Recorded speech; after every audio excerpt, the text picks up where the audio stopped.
दोस्तों, ये कहानी एक पिता की दर्द भरी कहानी है। इसे आप पूरा जरूर सुने। एक गांव में एक छोटा सा बच्चा था। उसके पिता तो थे, लेकिन माँ की मृत्यु हो गई थी। पिता सारा दिन काम करता और अपने बेटे को पाल पोस कर बड़ा करता है। वो सारे सुख अपने बेटे को देता है, जो एक माँ दे सकती थी। उस पिता ने कभी कुछ नहीं मांगा, सिर्फ इतना ही मांगा कि मेरे बेटे को कोई परेशानी ना हो। दिन बीतते गए, बेटा पढ़ लिख कर अच्छा जॉब भी करने लगा है और वह शहर में रहने लगा है। कुछ दिन बाद वह अपने पिता से मिलने आता है और कहता है, पापा मुझे कुछ पैसों की ज़रूरत है।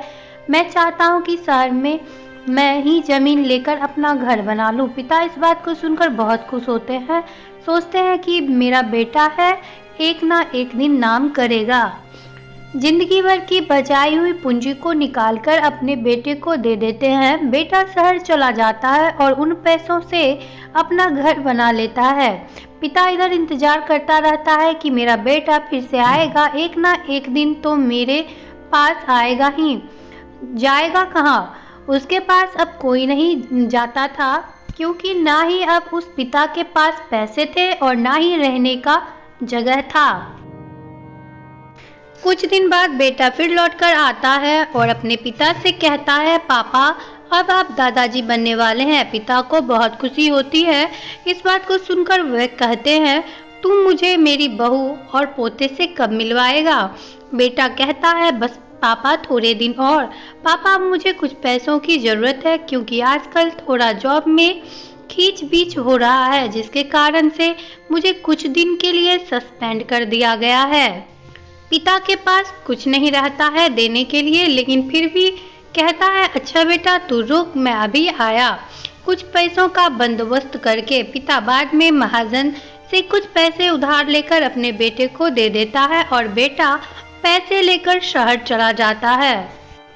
वर्षों गुजर जाते हैं। पिता सोचते हैं कि मैं तो अब दादाजी बन गया हूँगा, मेरा बेटा पता नहीं मेरे पोते को लेकर कब आएगा। फिर सोचने लगते हैं, समय नहीं मिलता होगा, इसलिए मेरा बेटा अभी तक आया नहीं, वरना आया जरूर होता।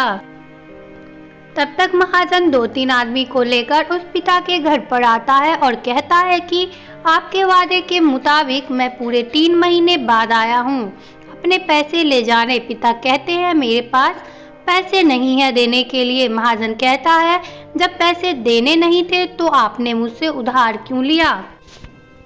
तभी पिता कहते हैं, ठीक है रुको, मैं तुम्हारे लिए पैसों का बंदोबस्त करके आता हूँ। और वहाँ से नज़दीकी अस्पताल में चले जाते हैं। वहाँ जाकर अपना ब्लड डोनेट करते हैं और अपनी एक किडनी बेच देते हैं और उस महाजन का कर्ज छूटा कर देते हैं।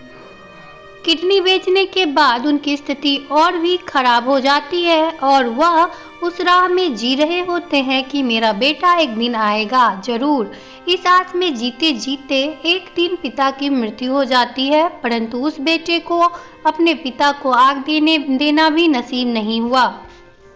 अगर आपको मेरा यह कहानी अच्छा लगा हो तो आप मेरे चैनल को सब्सक्राइब करें। मैं अपने चैनल पे इस तरह की और भी कहानियाँ लाते रहती हूँ।